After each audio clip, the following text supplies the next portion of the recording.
Bonjour, c'est Christian Junot avec vous et aujourd'hui j'aimerais vous faire une vidéo qui va parler du lien entre liberté et argent. Il y a une croyance pour beaucoup, c'est que leur liberté dépend de leur niveau d'économie, dépend de leur niveau de fortune autrement dit. Et je vois que là il y a un piège.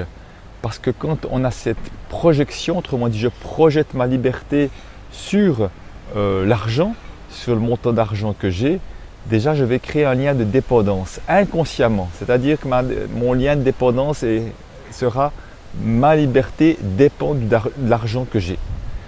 Alors que, pourquoi c'est un piège? Parce que je vois beaucoup de personnes qui ne manquent pas d'argent et pourtant ne se sentent pas pleinement libres dans leur vie. Alors que l'argent n'est pas un problème. Parce qu'il y a toutes sortes d'endroits où nous avons effectivement ce que j'appelle des formes de prison, où nous sommes coincés. Parfois c'est un métier. Des personnes ne font pas le métier qu'ils aiment parce que dans la famille on fait tous médecins, fonctionnaires, notaires ou je ne sais quoi. Ils sont prisonniers d'une loyauté. Autre forme de loyauté, des personnes qui travaillent dans l'entreprise familiale et qui ne s'autorisent pas à faire leur métier de cœur parce que de la famille, on a tous travaillé dans l'entreprise familiale ou de la famille, c'est moi qu'on a désigné pour reprendre l'entreprise familiale et qui n'osent pas faire autre chose alors qu'ils ne manquent pas d'argent pour ne pas créer de conflit.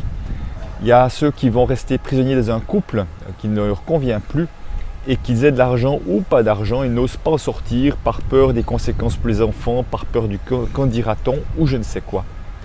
Et souvent ce que je dis, la plus grande des prisons que nous avons, c'est la peur du regard des autres. C'est la crainte de ce que les autres vont penser de nous, suivant ce que nous faisons, suivant ce que nous disons.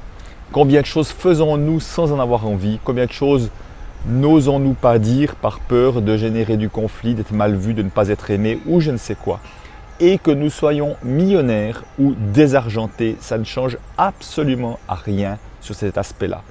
Beaucoup de personnes ne s'autorisent pas à être eux-mêmes parce qu'on veut être aimé, on veut être accueilli ou apprécié pour. Et à partir de là, nous sommes prêts à nous travestir, à nous trahir pour ne pas être nous-mêmes. Et ceci n'a rien à voir avec l'argent.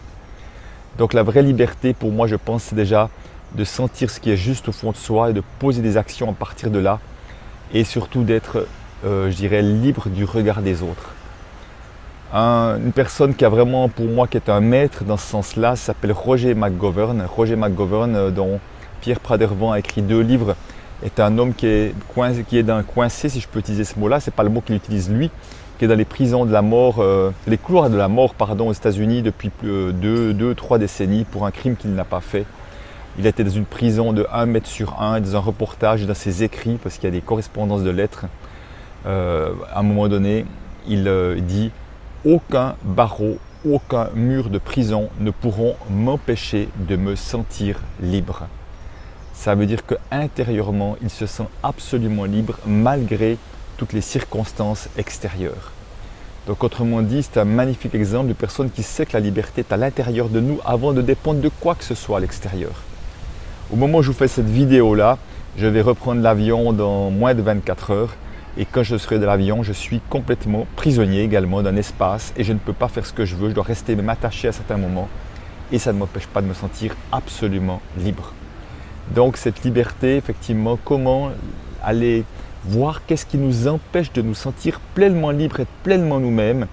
Il y a quelque chose qui se passe à l'intérieur de nous et tant que nous chercherons quelque chose à l'extérieur pour se sentir libre, ça sera encore une fois un piège parce que nous n'irons pas à nous occuper.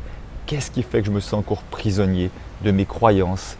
Parce que souvent ce sont des croyances et nos croyances sont effectivement une grande prison. Et prisonnier effectivement, ou en tout cas attaché au regard des autres, de certain nombre de personnes qui j'aimerais bien, qu'ils m'apprécient, qu'ils m'aiment, etc., etc. Voilà, en tout cas je sais que pour moi aussi c'est un travail permanent. Je serais malhonnête de vous dire que je suis complètement libre de ma vie, même si là je vois bien que ce n'est pas une question d'argent, c'est plus une question de est-ce que je suis vraiment complètement détaché du regard des autres?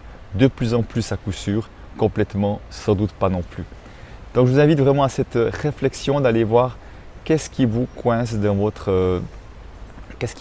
une situation ou une autre. Est-ce que c'est vraiment une question d'argent ou pas? Parfois ça peut être dans une profession où beaucoup de personnes sont coincées, prisonniers et ils pensent effectivement que l'argent résoudrait leur situation ou qu'ils oseraient en sortir Et pourtant, je peux vous garantir que je vois sans arrêt des indépendants alors qu'on croit qu'être indépendant, c'est la grande liberté. Et non, ils sont prisonniers de croyances qu'ils doivent faire comme ça. Ils sont prisonniers d'une to-do list. Ils sont prisonniers parce qu'ils ont à coup des salariés, ils ont des comptes à rendre. Et quelque part, ce qui pourrait être un espace de liberté redevient une forme de prison. Je mets bien sûr des guillemets sur ce mot prison-là. Donc, liberté et argent, ce sont deux choses différentes. Ce qui ne veut pas dire qu'avoir de l'argent est inconfortable, n'est pas utile, ne nous soutient pas, n'accélère pas des changements, sans aucun doute. Simplement, regardez que si vous comptez que sur l'argent là-dessus, je peux vous garantir déjà, et j'ai vu des multimillionnaires là-dedans, c'est un piège. Il y a plein d'autres endroits où on s'enferme soi-même. Lesquels sont-ils? Je vous laisse les trouver. Je vous laisse aller voir qu'est-ce qu'il y a à faire pour permettre une bascule, un changement, de se sentir déjà plus libre que vous l'étiez un jour avant, une semaine avant, une année avant, etc. C'est un chemin sans fin, je pense. Allez, je vous dis à bientôt pour une autre vidéo. Au revoir, ciao.